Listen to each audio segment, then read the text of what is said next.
Once upon a time, in a very far-off country, there lived a merchant who had been so fortunate in all his undertakings that he was enormously rich. As he had, however, 6 sons and 6 daughters, he found that his money was not too much to let them all have everything they fancied, as they were accustomed to do. But one day, a most unexpected misfortune befell them. Their house caught fire and was speedily burnt to the ground, with all the splendid furniture, the books, pictures, gold, silver, and precious goods it contained.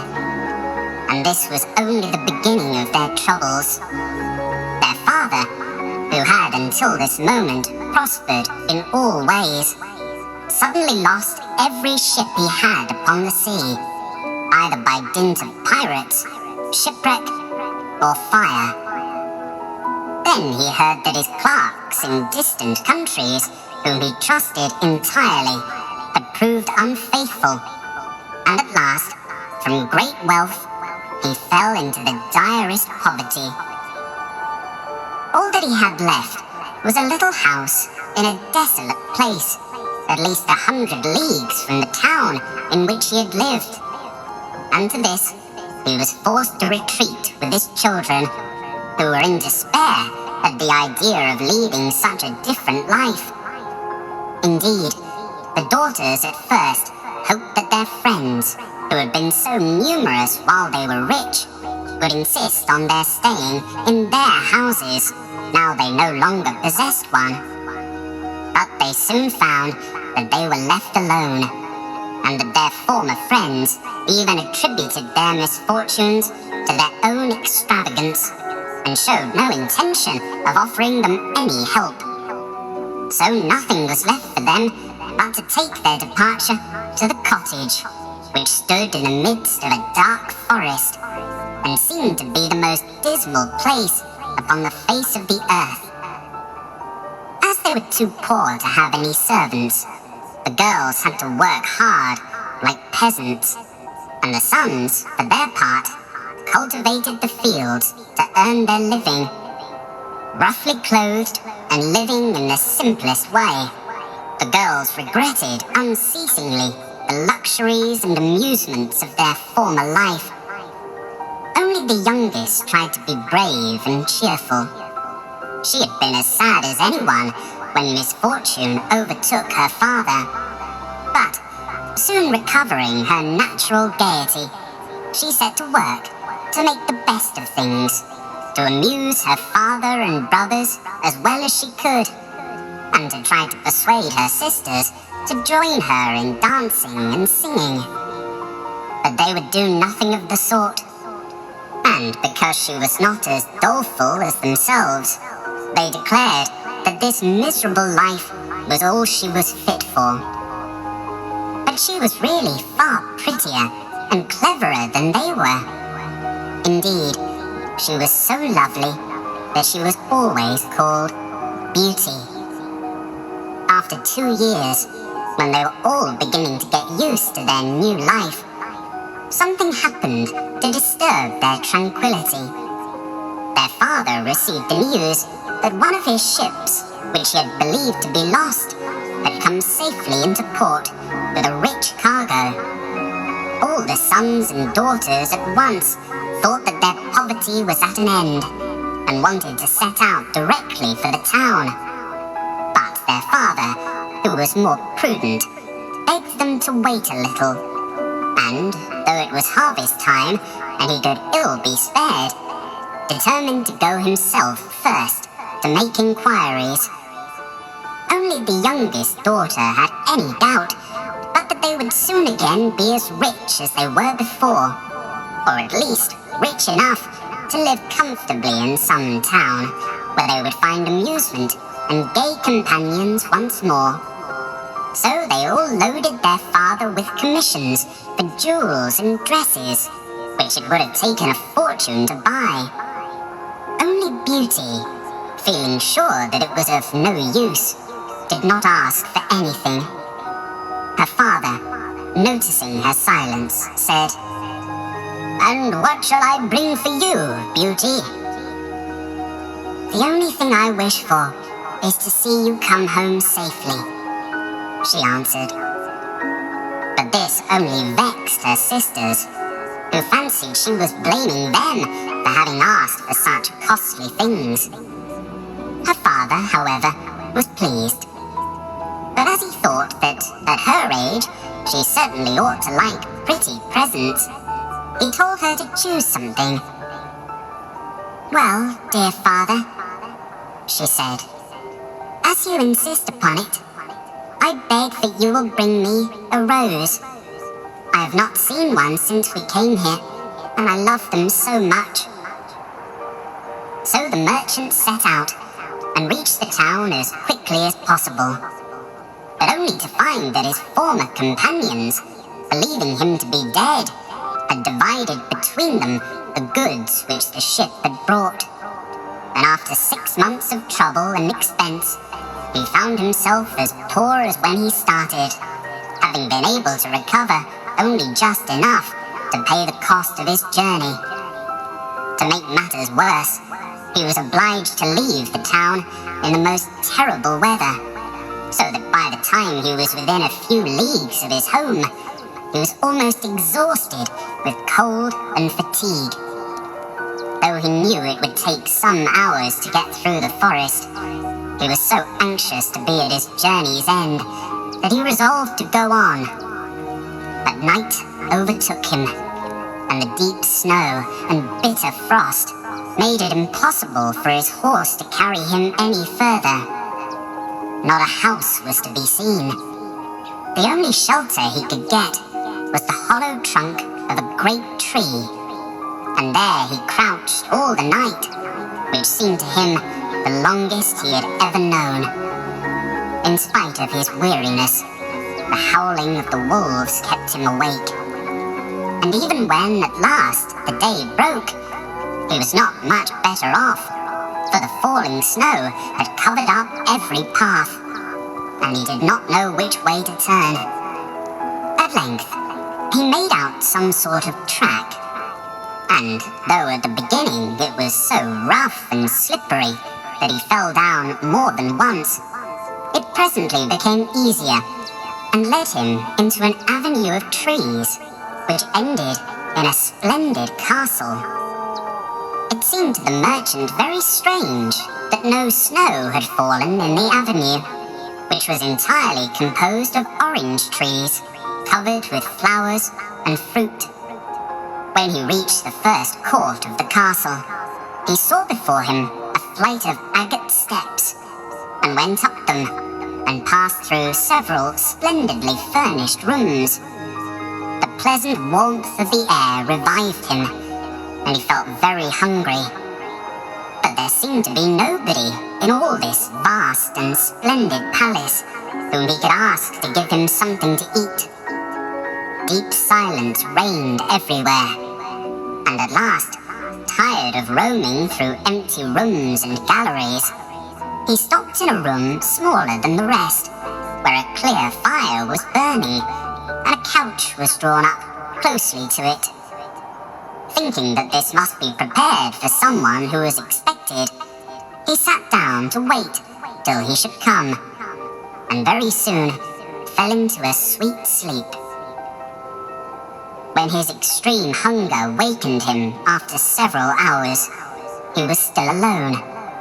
But a little table, upon which was a good dinner, had been drawn up close to him, and as he had eaten nothing for 24 hours, he lost no time in beginning his meal, hoping that he might soon have an opportunity of thanking his considerate entertainer, whoever it might be. But no one appeared, and even after another long sleep, from which he awoke completely refreshed, there was no sign of anybody, though a fresh meal of dainty cakes and fruit was prepared upon the little table at his elbow. Being naturally timid, the silence began to terrify him, and he resolved to search once more through all the rooms. But it was of no use, not even a servant was to be seen. There was no sign of life in the palace. He began to wonder what he should do, and to amuse himself by pretending that all the treasures he saw were his own, and considering how he would divide them among his children. Then he went down into the garden, and though it was winter everywhere else, here the sun shone, and the birds sang, and the flowers bloomed, and the air was soft and sweet. The merchant, in ecstasies with all he saw and heard, said to himself, "All this must be meant for me. I will go this minute and bring my children to share all these delights." In spite of being so cold and weary when he reached the castle, he had taken his horse to the stable and fed it. Now he thought he would saddle it for his homeward journey, and he turned down the path which led to the stable. This path had a hedge of roses on each side of it, and the merchant thought he had never seen or smelt such exquisite flowers. They reminded him of his promise to Beauty, and he stopped and had just gathered one to take to her, when he was startled by a strange noise behind him. Turning round, he saw a frightful beast, which seemed to be very angry, and said in a terrible voice, "Who told you that you might gather my roses? Was it not enough that I allowed you to be in my palace and was kind to you? This is the way you show your gratitude, by stealing my flowers. But your insolence shall not go unpunished."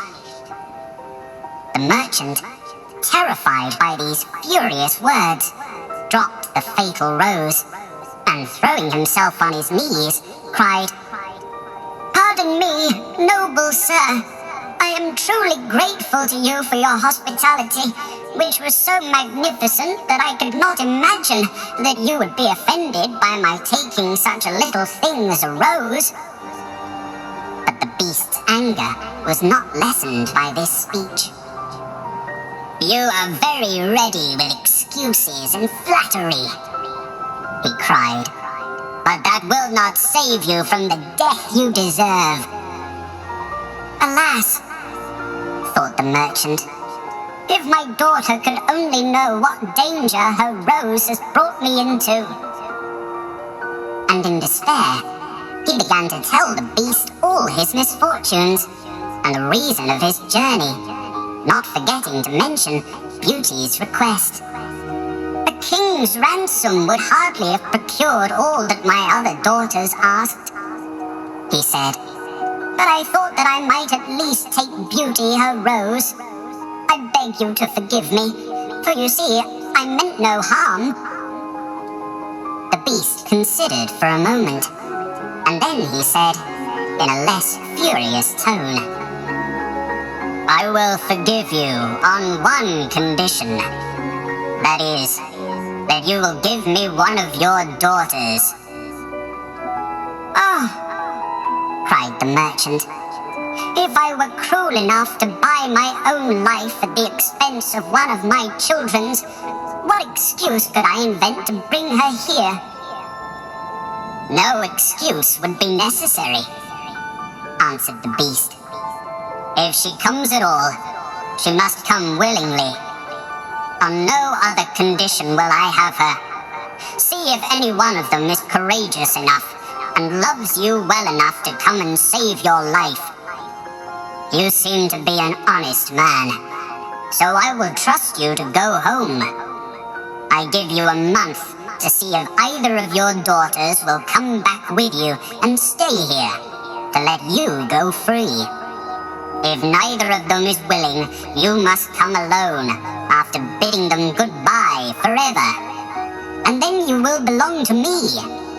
And do not imagine that you can hide from me, for if you fail to keep your word, I will come and fetch you," added the beast grimly. The merchant accepted this proposal, though he did not really think any of his daughters could be persuaded to come. He promised to return at the time appointed, and then, anxious to escape from the presence of the beast, he asked permission to set off at once. But the beast answered that he could not go until next day. "Then you will find a horse ready for you," he said. "Now, go and eat your supper, and await my orders." The poor merchant, more dead than alive, went back to his room, where the most delicious supper was already served on the little table, which was drawn up before a blazing fire. But he was too terrified to eat, and only tasted a few of the dishes, for fear the beast should be angry that he did not obey his orders. When he had finished, he heard a great noise in the next room, which he knew meant that the beast was coming. As he could do nothing to escape his visit, the only thing that remained was to seem as little afraid as possible. So when the beast appeared and asked roughly if he had supped well, the merchant answered humbly that he had, thanks to his host's kindness. Then the beast warned him to remember their agreement, and to prepare his daughter exactly for what she had to expect. "Do not get up tomorrow," he added, "until you see the sun and hear a golden bell ring. Then you will find your breakfast waiting for you here, and the horse you are to ride will be ready in the courtyard. He will also bring you back again when you come with your daughter a month hence. Farewell. Take a rose to Beauty, and remember your promise." The merchant was only too glad when the beast went away, and though he could not sleep for sadness, he lay down until the sun rose. Then, after a hasty breakfast, he went to gather Beauty's rose and mounted his horse, which carried him off so swiftly that in an instant he had lost sight of the palace, and he was still wrapped in gloomy thoughts when it stopped before the door of the cottage. His sons and daughters, who had been very uneasy at his long absence, rushed to meet him, eager to know the result of his journey, which, seeing him mounted upon a splendid horse and wrapped in a rich mantle, they supposed to be favorable. He hid the truth from them at first, only saying sadly to Beauty as he gave her the rose, "Here is what you asked me to bring you. You little know what it has cost." But this excited their curiosity so greatly that presently he told them his adventures from beginning to end, and then they were all very unhappy. The girls lamented loudly over their lost hopes, and the sons declared that their father should not return to this terrible castle, and began to make plans for killing the beast if it should come to fetch him. But he reminded them that he had promised to go back. Then the girls were very angry with Beauty, and said it was all her fault, and that if she had asked for something sensible, this would never have happened, and complained bitterly that they should have to suffer for her folly. Poor Beauty, much distressed, said to them, "I have indeed caused this misfortune, but I assure you I did it innocently. Who could have guessed that to ask for a rose in the middle of summer would cause so much misery? But as I did the mischief, it is only just that I should suffer for it. I will therefore go back with my father to keep his promise."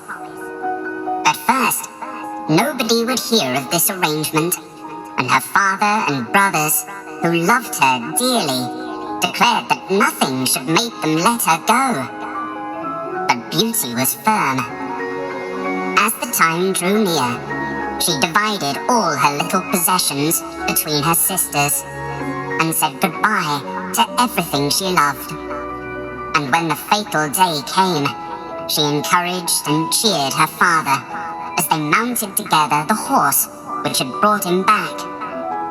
It seemed to fly rather than gallop, but so smoothly that Beauty was not frightened. Indeed, she would have enjoyed the journey if she had not feared what might happen to her at the end of it. Her father still tried to persuade her to go back, but in vain.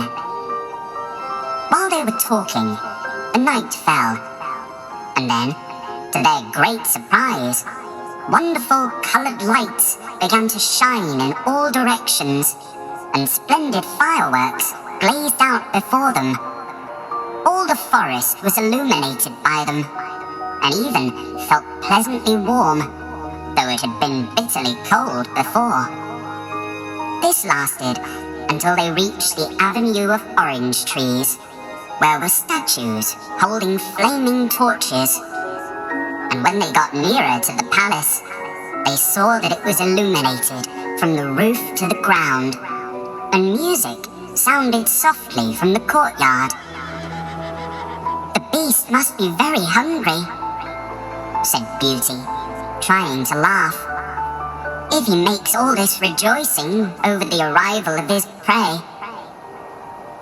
But, in spite of her anxiety, she could not help admiring all the wonderful things she saw.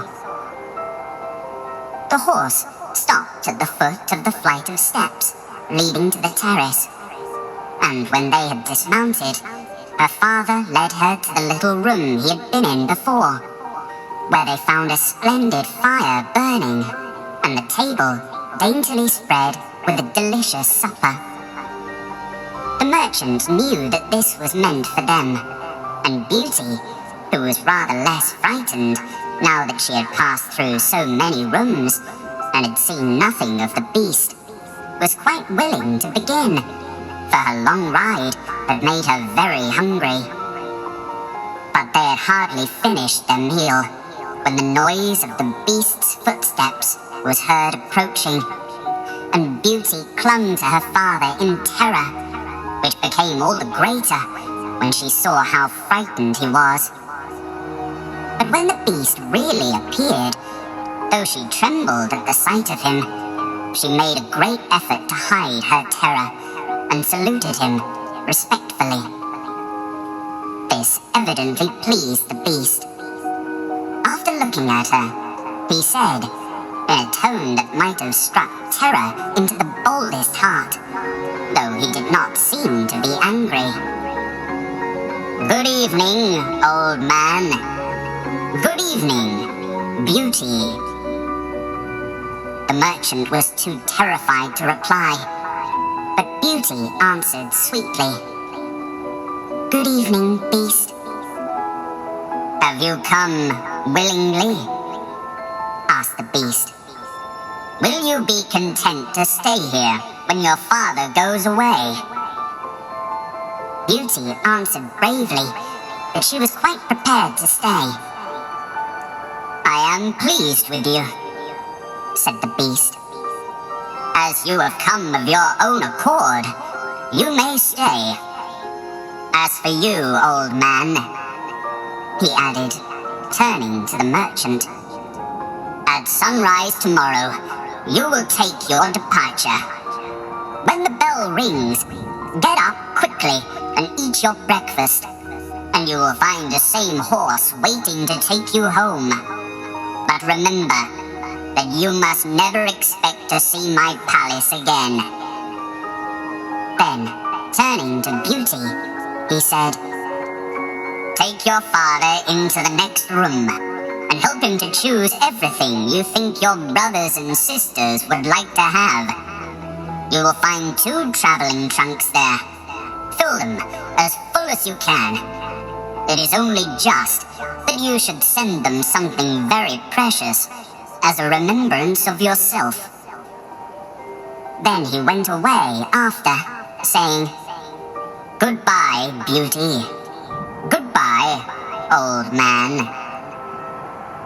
And though Beauty was beginning to think with great dismay of her father's departure, she was afraid to disobey the beast's orders, and they went into the next room, which had shelves and cupboards all round it. They were greatly surprised at the riches it contained. There were splendid dresses fit for a queen, with all the ornaments that were to be worn with them. And when Beauty opened the cupboards, she was quite dazzled by the gorgeous jewels that lay in heaps upon every shelf. After choosing a vast quantity, which she divided between her sisters, for she had made a heap of the wonderful dresses for each of them, she opened the last chest, which was full of gold. "I think, Father," she said, "that as the gold will be more useful to you, we had better take out the other things again and fill the trunks with it." So they did this. But the more they put in, the more room there seemed to be. And at last, they put back all the jewels and dresses they had taken out. And Beauty even added as many more of the jewels as she could carry at once. And then, the trunks were not too full, but they were so heavy that an elephant could not have carried them.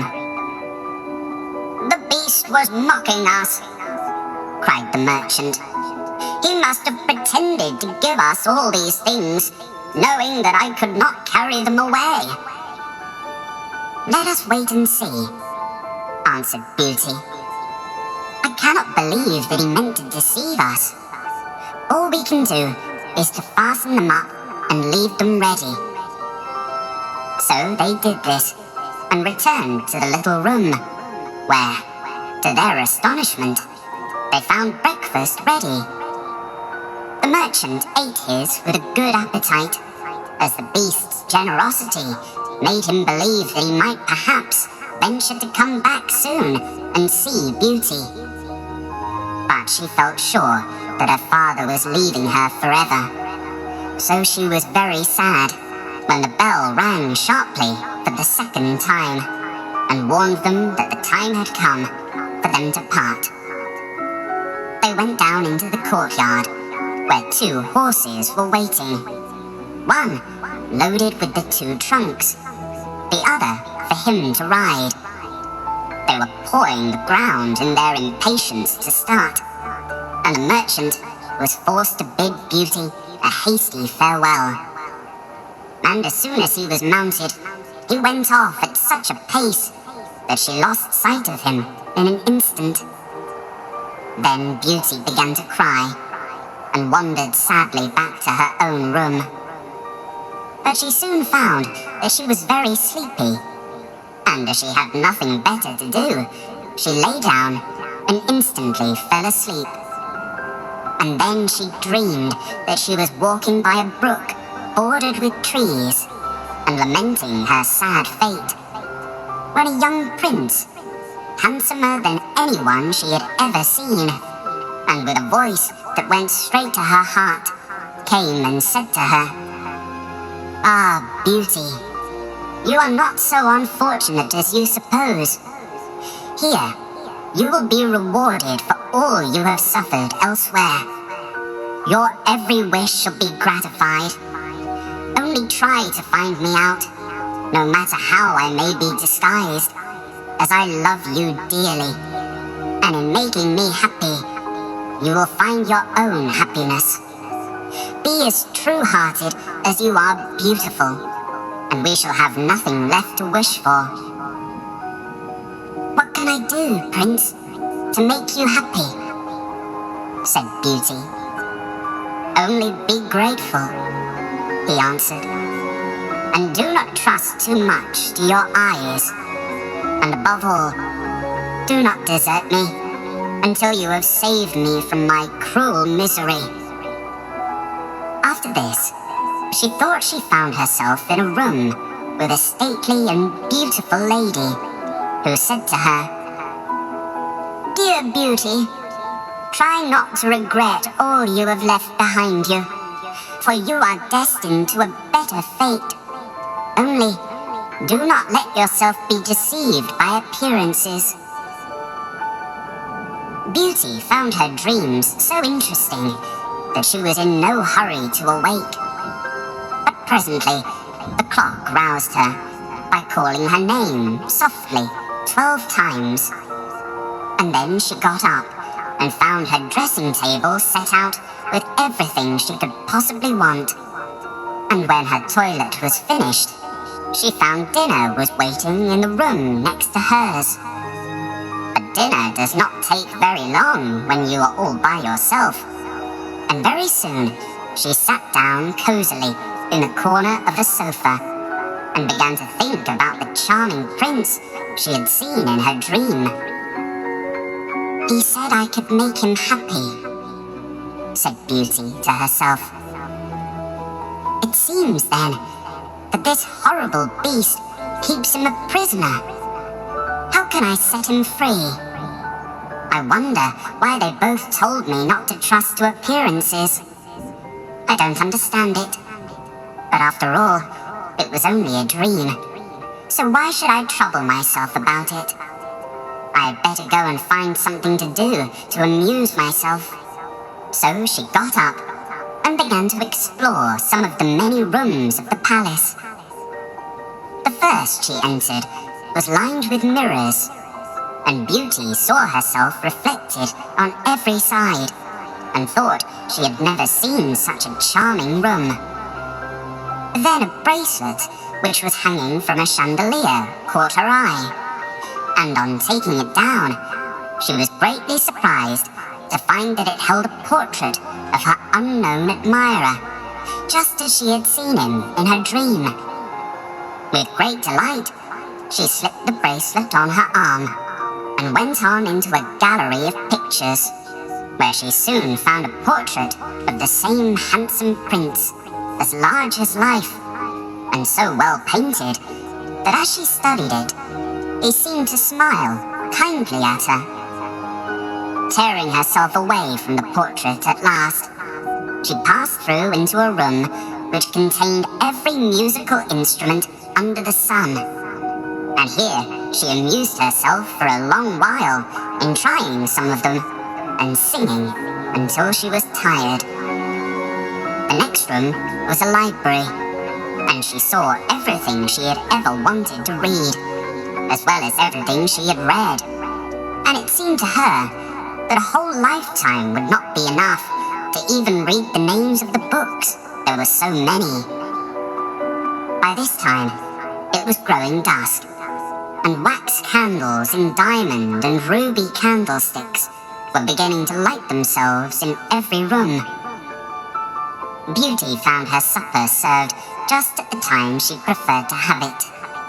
But she did not see anyone or hear a sound, and though her father had warned her that she would be alone, she began to find it rather dull. But presently, she heard the beast coming, and wondered tremblingly if he meant to eat her up now. However, as he did not seem at all ferocious, and only said gruffly, "Good evening, Beauty," she answered cheerfully, and managed to conceal her terror. Then the beast asked her how she had been amusing herself, and she told him all the rooms she had seen. Then he asked if she thought she could be happy in his palace, and Beauty answered that everything was so beautiful that she would be very hard to please if she could not be happy. And after about an hour's talk, Beauty began to think that the beast was not nearly so terrible as she had supposed at first. Then he got up to leave her, and said in his gruff voice, "Do you love me, Beauty? Will you marry me?" "Oh, what shall I say?" cried Beauty, for she was afraid to make the beast angry by refusing. "Say yes or no, without fear," he replied. "Oh, "No, Beast," said Beauty hastily. "Since you will not, good night, Beauty," he said. And she answered, "Good night, Beast," very glad to find that her refusal had not provoked him. And after he was gone, she was very soon in bed and asleep, and dreaming of her unknown prince. She thought he came and said to her, "Ah, Beauty, why are you so unkind to me? I fear I am fated to be unhappy for many a long day still." And then her dreams changed, but the charming prince figured in them all. And when morning came, her first thought was to look at the portrait and see if it was really like him, and she found that it certainly was. This morning, she decided to amuse herself in a garden, for the sun shone and all the fountains were playing. But she was astonished to find that every place was familiar to her, and presently she came to the brook where the myrtle trees were growing, where she had first met the prince in her dream. And that made her think more than ever that he must be kept a prisoner by the beast. When she was tired, she went back to the palace and found a new room full of materials for every kind of work. Ribbons to make into bows, and silks to work into flowers. Then there was an aviary full of rare birds, which were so tame that they flew to Beauty as soon as they saw her, and perched upon her shoulders and her head. "Pretty little creatures," she said. "How I wish that your cage was nearer to my room, that I might often hear you sing." So saying, she opened a door, and found to her delight that it led into her own room, though she had thought it was quite the other side of the palace. There were more birds in a room farther on, parrots and cockatoos that could talk, and they greeted Beauty by name. Indeed, she found them so entertaining that she took one or two back to her room, and they talked to her while she was at supper. After which, the beast paid her his usual visit, and asked her the same questions as before. And then, with a gruff "Good night," he took his departure, and Beauty went to bed to dream of her mysterious prince. The days passed swiftly in different amusements, and after a while, Beauty found out another strange thing in the palace, which often pleased her when she was tired of being alone. There was one room which she had not noticed particularly. It was empty, except that under each of the windows stood a very comfortable chair. And the first time she had looked out of the window, it had seemed to her that a black curtain prevented her from seeing anything outside.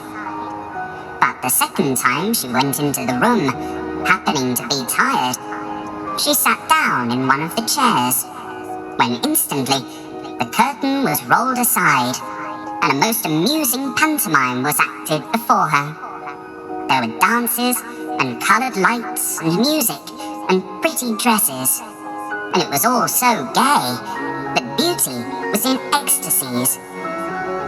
After that, she tried the other 7 windows in turn, and there was some new and surprising entertainment to be seen from each of them, so that Beauty never could feel lonely anymore.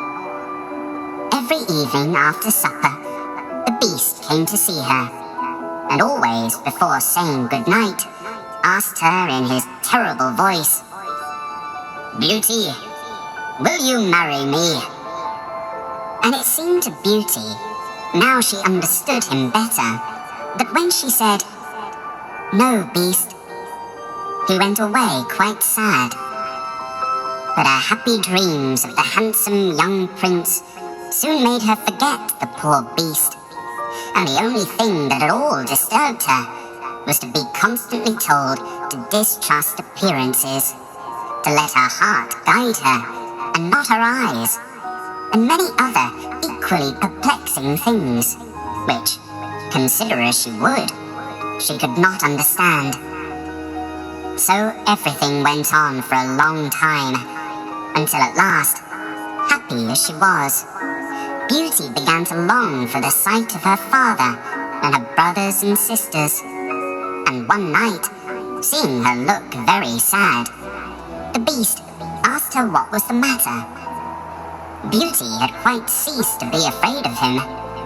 Now she knew that he was really gentle, in spite of his ferocious looks and his dreadful voice. So she answered that she was longing to see her home once more. Upon hearing this, the Beast seemed sadly distressed and cried miserably. "Ah, Beauty, have you the heart to desert an unhappy beast like this? What more do you want to make you happy? Is it because you hate me that you want to escape?" "No, dear Beast," answered Beauty softly. "I do not hate you, and I should be very sorry never to see you any more. But I long to see my father again. Only let me go for 2 months, and I promise to come back to you and stay for the rest of my life." The Beast, who had been sighing dolefully while she spoke, now replied, "I cannot refuse you anything you ask, even though it should cost me my life. Take the 4 boxes you will find in the room next to your own, and fill them with everything you wish to take with you.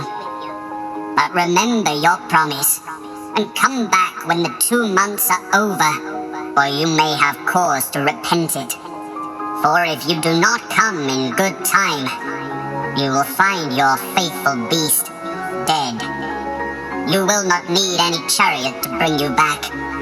Only say goodbye to all your brothers and sisters the night before you come away. And when you have gone to bed, turn this ring round upon your finger and say firmly, 'I wish to go back to my palace and see my Beast again.' Good night, Beauty. Fear nothing. Sleep peacefully. And before long, you shall see your father once more." As soon as Beauty was alone, she hastened to fill the boxes with all the rare and precious things she saw about her. And only when she was tired of heaping things into them did they seem to be full. Then she went to bed, but could hardly sleep for joy. And when at last she did begin to dream of her beloved prince, she was grieved to see him stretched upon a grassy bank, sad and weary, and hardly like himself. "What is the matter?" she cried. He looked at her reproachfully and said, "How can you ask me, cruel one? Are you not leaving me to my death, perhaps?" "Oh, don't be sorrowful," cried Beauty. "I'm only going to assure my father that I am safe and happy. I have promised the Beast faithfully that I will come back, and he would die of grief if I did not keep my word." "What would that matter to you?" said the prince. "Surely you would not care." "Indeed, I should be ungrateful if I did not care for such a kind beast," cried Beauty indignantly. "I would die to save him from pain. I assure you, it is not his fault that he is so ugly." Just then, a strange sound woke her. Someone was speaking, not very far away, and opening her eyes, she found herself in a room she had never seen before, which was certainly not nearly so splendid as those she was used to in the Beast's palace. Where could she be? She got up and dressed hastily, and then saw that the boxes she had packed the night before were all in the room. While she was wondering by what magic the beast had transported them and herself to this strange place, she suddenly heard her father's voice and rushed out and greeted him joyfully. Her brothers and sisters were all astonished at her appearance, as they had never expected to see her again, and there was no end to the questions they asked her. She had also much to hear about what had happened to them while she was away, and of her father's journey home. But when they heard that she had only come to be with them for a short time, and then must go back to the beast's palace forever, they lamented loudly. Then Beauty asked her father what he thought could be the meaning of her strange dreams, and why the prince constantly begged her not to trust to appearances.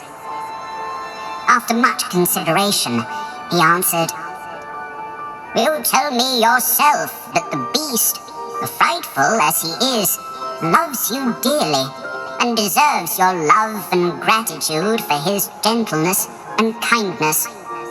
I think the prince must mean you to understand that you ought to reward him by doing as he wishes you to, in spite of his ugliness."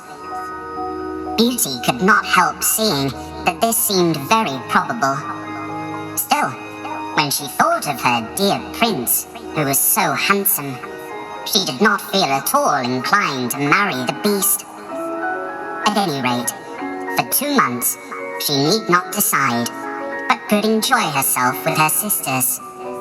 But though they were rich now, and lived in town again, and had plenty of acquaintances, Beauty found that nothing amused her very much, and she often thought of the palace, where she was so happy, especially as at home she never once dreamed of her dear prince, and she felt quite sad without him. Then her sisters seemed to have got quite used to being without her, and even found her rather in the way. So she would not have been sorry when the 2 months were over, but for her father and brothers, who begged her to stay, and seemed so grieved at the thought of her departure that she had not the courage to say goodbye to them. Every day when she got up, she meant to say it at night, and when night came, she put it off again, until at last she had a dismal dream, which helped her to make up her mind. She thought she was wandering in a lonely path in the palace gardens, when she heard groans, which seemed to come from some bushes hiding the entrance of a cave, and running quickly to see what could be the matter, she found the beast stretched out upon his side, apparently dying. He reproached her faintly with being the cause of his distress, and at the same moment, a stately lady appeared and said very gravely, "Ah, Beauty, you are only just in time to save his life. See what happens when people do not keep their promises. If you had delayed 1 day more, you would have found him dead." Beauty was so terrified by this dream that the next morning she announced her intention of going back at once, and that very night she said goodbye to her father and all her brothers and sisters, and as soon as she was in bed, she turned her ring round upon her finger and said firmly, "I wish to go back to my palace and see my beast again," as she had been told to do. Then she fell asleep instantly, and only woke up to hear the clock saying, "Beauty, Beauty," 12 times in its musical voice, which told her at once that she was really in the palace once more. Everything was just as before, and her birds were so glad to see her. But Beauty thought she had never known such a long day, for she was so anxious to see the beast again that she felt as if supper time would never come. But when it did come, and no beast appeared, she was really frightened. So, after listening and waiting for a long time, she ran down into the garden to search for him. Up and down the paths and avenues ran poor Beauty, calling him in vain, for no one answered, and not a trace of him could she find. Until at last, quite tired, she stopped for a minute's rest, and saw that she was standing opposite the shady path she had seen in her dream. She rushed down it, and sure enough, there was the cave, and in it lay the beast, asleep as Beauty thought. Quite glad to have found him, she ran up and stroked his head. But, to her horror, he did not move or open his eyes. "Oh, he is dead, and it is all my fault," said Beauty, crying bitterly. But then, looking at him again, she fancied he still breathed, and, hastily fetching some water from the nearest fountain, she sprinkled it over his face, and to her great delight, he began to revive. "Oh, beast, how you frightened me," she cried. "I never knew how much I loved you until just now, when I feared I was too late to save your life."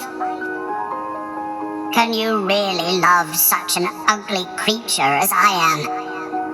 said the beast, faintly. "Oh, Beauty, you only came just in time. I was dying, because I thought you had forgotten your promise. But go back now and rest. I shall see you again, by and by." Beauty, who had half expected that he would be angry with her, was reassured by his gentle voice, and went back to the palace, where supper was awaiting her. And afterward, the beast came in as usual, and talked about the time she had spent with her father, asking if she had enjoyed herself, and if they had all been very glad to see her. Beauty answered politely, and quite enjoyed telling him all that had happened to her. And when at last the time came for him to go, and he asked, as he had so often asked before, "Beauty, will you marry me?"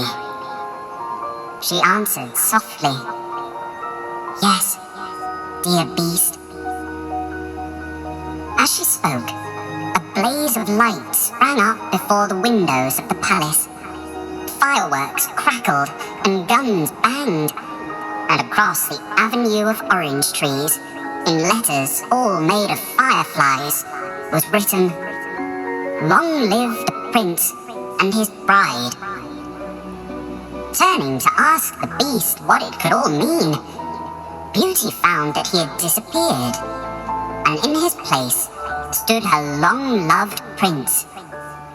At the same moment, the wheels of a chariot were heard upon the terrace, and two ladies entered the room. One of them, Beauty recognized as the stately lady she had seen in her dreams. The other was also so grand and queenly that Beauty hardly knew which to greet first. But the one she already knew said to her companion, "Well, Queen, this is Beauty, who has had the courage to rescue your son from the terrible enchantment. They love one another, and only your consent to their marriage is wanting to make them perfectly happy." "I consent with all my heart," cried the Queen. "How can I ever thank you enough, charming girl, for having restored my dear son to his natural form?" And then she tenderly embraced Beauty and the prince, who had meanwhile been greeting the fairy and receiving her congratulations. "Now," said the fairy to Beauty, "I suppose you would like me to send for all your brothers and sisters to dance at your wedding." And so she did, and the marriage was celebrated the very next day with the utmost splendor. And Beauty and the Prince lived happily ever after.